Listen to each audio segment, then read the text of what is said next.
Saludos cordiales, apreciados hermanos y amigos.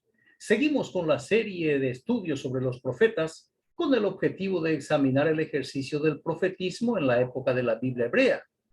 Aclaro anticipadamente que el análisis se desarrolla fuera del ámbito de la teología y la teodicea y de cualquier confesión religiosa. El título de esta penúltima lección, la 26ª, es El profeta ilusionado. El texto eje sobre el cual gira el estudio es Primera de Tesalonicenses capítulo 4, versículos 15 al 17. Voy a leer de la Biblia la versión textual, edición 1999. Por lo cual os decimos esto en palabra del Señor, que nosotros los que vivamos, los que quedemos hasta la venida del Señor, no precederemos a los que durmieron. Porque el Señor mismo, con voz de mando, con voz de arcángel y con trompeta de Dios, descenderá del cielo y los muertos en Cristo resucitarán primero. Después nosotros, los que vivamos, los que hayamos quedado, seremos arrebatados simultáneamente con ellos en las nubes al encuentro con el Señor en el aire, y así estaremos siempre con el Señor. Saulo es natural de Tarso en la actual Turquía, una ciudad importante que fue parte de los imperios persa y seleucida, y tras la conquista romana se convirtió en la capital de la provincia de Cilicia. El historiador griego Estrabón resalta la calidad de la educación en Tarso, que tenía la tercera mejor institución educativa de Grecia después de Atenas y Alejandría, y que allí se enseñaba poesía, retórica y filosofía con el predominio de la escuela estoica. A esta escuela filosófica pertenecen figuras de la talla de Atenodoro el estoico, maestro y posterior consejero de Octaviano Augusto. Está también Néstor el platónico, maestro de Marcelo, el médico Dioscórides, los estoicos Antípatris y Arquídemos, entre muchos otros. Según el sofista griego Filóstrato de Atenas, Apolonio de Tiana, filósofo neopitagórico itinerante, contemporáneo de Pablo, enseñó filosofía en la ciudad de Tarso. Así, la tradición retórica de Tarso siguió hasta el siglo II, con Hermógenes de Tarso, cuyo modelo seguía a Platón, a Genofonte y Sócrates y Demóstenes. Muy bien, esta presentación introductoria es para destacar que Saulo de Tarso, el profeta judío de la diáspora, interpreta la muerte y resurrección de Jesús de Galilea a la luz de la Biblia hebrea, pero con elementos tomados de la filosofía griega y el gnosticismo, y de esa forma elabora su teología cristológica o mesiánica, su propio evangelio y su Cristo. Esta característica helénica fue determinante para que la doctrina paulina sea aceptada en el mundo pagano gentil, fuera de la nación de Israel, por supuesto, pero rechazada por los judíos de Jerusalén de manera rotunda y total. Saulo de Tarso, como profeta de Yahvé primero, transmite el anuncio que había recibido como revelador único de esa deidad respecto al ministerio post-mortem del declarado Mesías en la resurrección, un hecho histórico irrepetible e incomprobable. Posteriormente, el vidente Pablo comunica los mensajes recibidos del Jesús entronizado. Decimos esto en palabra del Señor, dice Pablo. Lo que el profeta Pablo anuncia no es propiamente suyo, sino que procede del séptimo cielo, donde se creía que habitaba el Dios Yahvé, lejos del bullicio del mundo y de los problemas del ser humano. Y a su diestra, en un trono pequeño, estaba sentado el Jesús divinizado, al que Pablo llama Señor o Adonai, igual que el dios cananeo Baal. De modo que el mensaje del adivino de Tarso es del Mesías martirizado por los romanos. En la Biblia cristiana, el Dios Yahvé es desplazado definitivamente y aparece en escena el Mesías ensalzado como el nuevo protagonista de su pueblo donde fue rechazado y en el mundo pagano en que fue aceptado. Jesús se convirtió en el nuevo Dios del siglo I. Quizá el Dios Yahvé fue puesto a un lado por mentiroso, por mentir a sus profetas y a su pueblo, intencional y sistemáticamente. Así que el Mesías de Pablo surge como candidato a la sinceridad celestial, como aspirante a la honestidad en la mensajería predictiva judía. Veremos entonces si el mensaje entregado por el Jesús exaltado es digno de confianza o si se mantiene en la misma línea mañosa y engañosa del Dios edomita Yahvé. Aquí abro paréntesis con el fin de recordar el pensamiento del profeta Jesús de Galilea. Primero, el reino mesiánico estaba cerca y Dios enviaría a sus ángeles para eliminar a los romanos e iniciar el periodo de paz y prosperidad infinita en la nación de Israel. Jesús no tenía planes de morir, igual que su mentor Juan el Bautista, sino de vivir para ver y disfrutar de la era mesiánica gloriosa.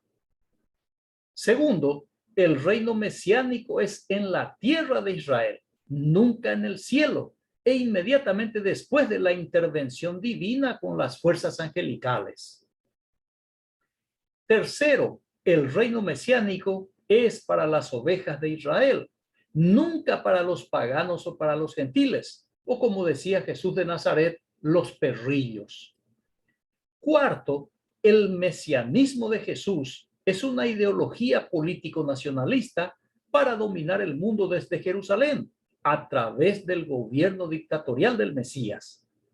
El mesianismo nunca fue un movimiento religioso, mucho menos piadoso, sino una acción bélica, como decía Jesús, vine para traer guerra y no paz.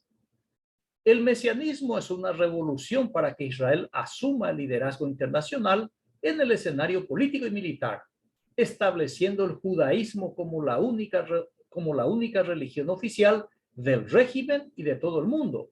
Es decir, una dictadura completa, política, económica, bélica y religiosa.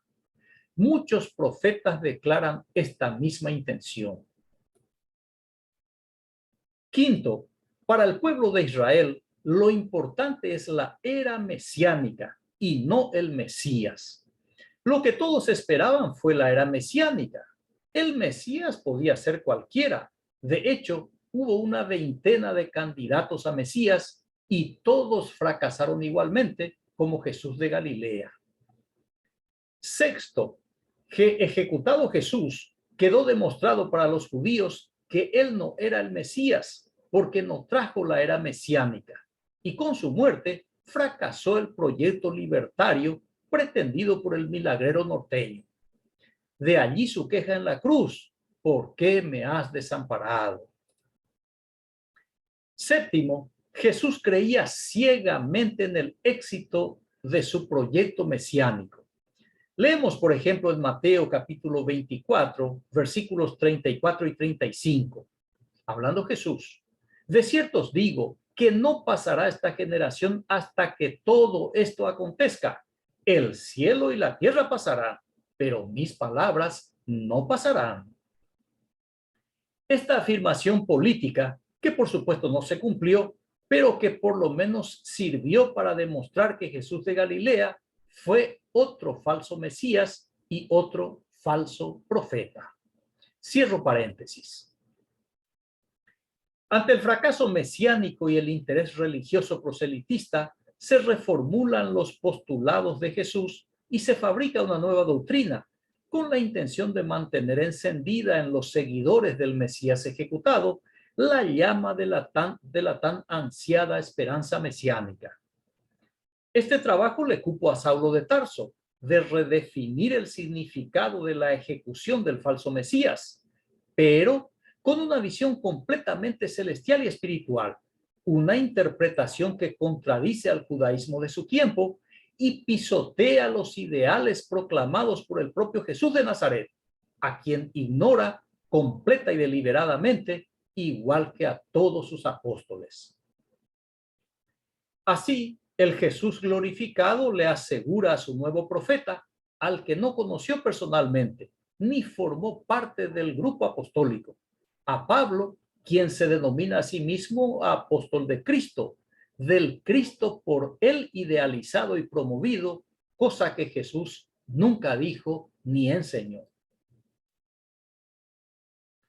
Nosotros los que vivamos, los que quedemos hasta la venida del Señor, no precederemos a los que durmieron.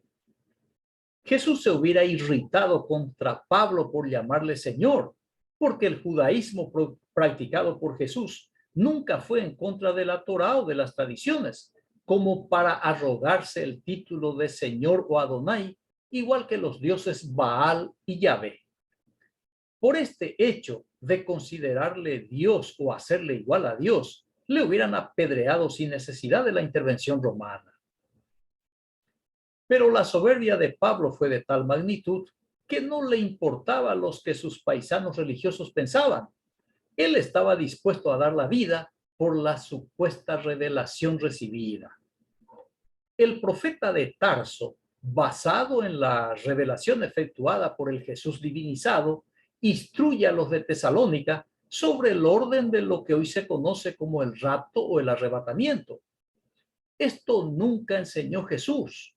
Pero ahora que Pablo dice que tiene línea directa con el Mesías resucitado, comunica como enseñanza del Señor el orden de ascensión de los creyentes en el Mesías divinizado a un reino situado en el cielo, materia que Jesús nunca enseñó.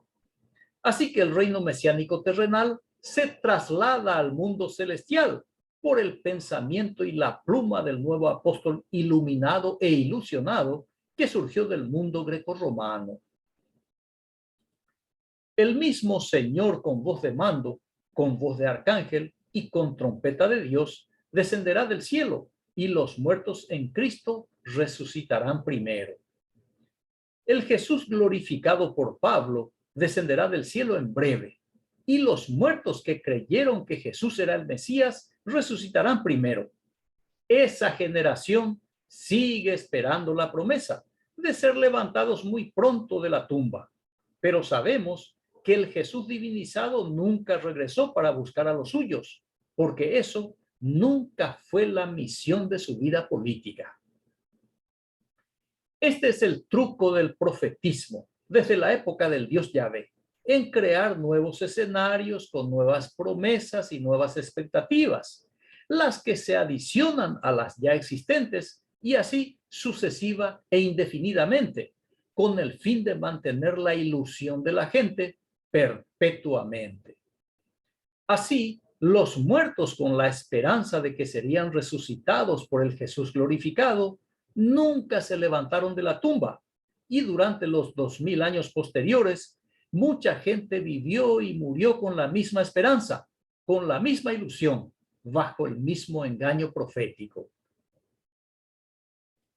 Después nosotros, dice Pablo, los que vivamos, los que hayamos quedado, seremos arrebatados simultáneamente con ellos en las nubes al encuentro con el Señor en el aire, y así estaremos siempre con el Señor. Pablo estaba seguro de que no moriría y que haría un viaje tipo Superman por las nubes. El apóstol Pablo fue víctima de su propia revelación, o el Jesús le mintió igual que el Dios Yahvé, o fue tan solo un producto de la imaginación fértil del vidente ilusionado. Para justificar el retraso del Mesías, se ha tejido un sinfín de argumentos, pero sin ningún sustento real, por supuesto, porque ni Jesús ni el judaísmo enseñaban tales fenómenos, sino que era una novedad en la teología del vidente de Tarso. Ahora, la idea del rapto no es una revelación como sostiene el vidente Pablo, sino que la tomó del libro de Enoc, donde dice que en los tiempos finales los justos y elegidos serían levantados de la tierra y una vez transformados serían vestidos con prendas de gloria. Enoc, capítulo 62, versículo 15 dice: los justos y los elegidos se habrán levantado de la tierra, dejarán de estar cabizbajos y se vestirán con prendas de gloria. Muy bien, Veamos ahora otra tragedia creada con el pronto y falso regreso del Mesías y que fue registrada en la Biblia cristiana. Hechos capítulo 2, versículos 44 y 45. Todos los que habían creído estaban juntos y tenían en común todas las cosas. Y vendían sus propiedades y sus bienes y los repartían a todos según la necesidad de cada uno. Como el Mesías ajusticiado estaba listo para regresar, por indicación del vidente de Tarso, la comunidad de creyentes en el Mesías se despojó de todos sus bienes patrimoniales, de modo que vendieron cuanto tenían, dejaron de trabajar y se sentaron a esperar que se cumpliera la promesa falsa del retorno falso del Mesías falso. En esa espera, consumieron lo recaudado poco a poco, sin que nunca apareciera del cielo el ser divinizado por Pablo, para, según él, llevarse a todos los que tenían la misma ilusión que el apóstol. El adivino de Tarso había generado una tragedia social por la cantidad de gente que de la noche a la mañana se quedó sin propiedades, sin trabajo, sin dinero y sin el Mesías. Segunda de Tesalonicenses capítulo 3 versículos 11 y 12 dice: porque oímos que algunos de entre vosotros andan desordenadamente, no trabajando en nada, sino entrometiéndose en lo ajeno.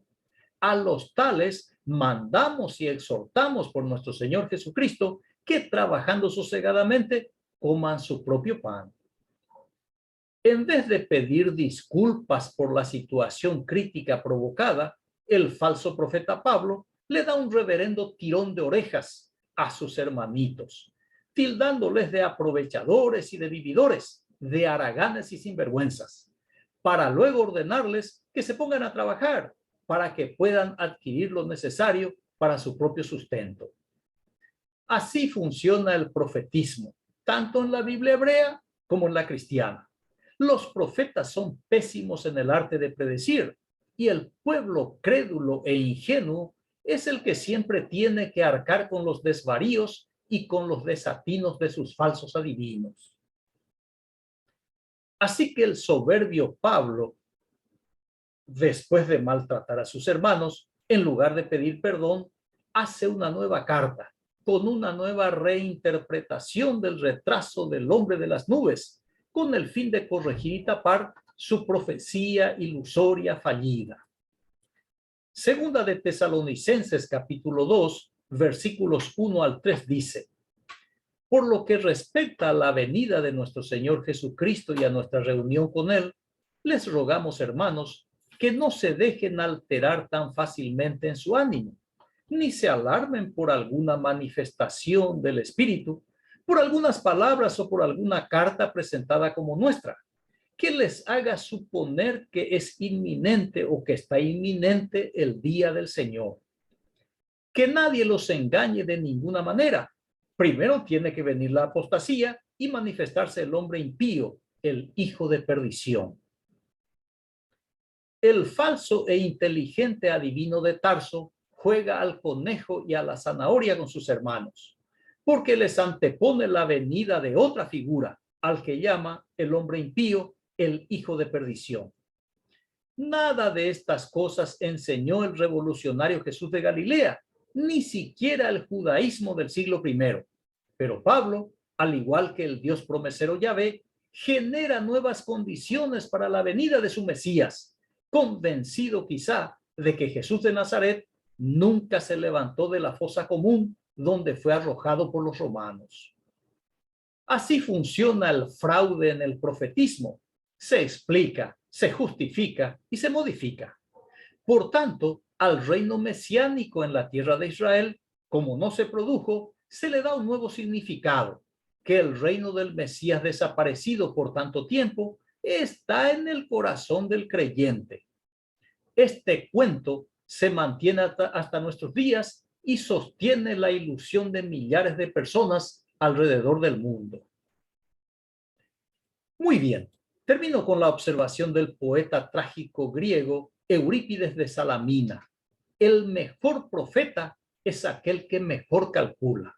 Les repito, el mejor profeta es aquel que mejor calcula.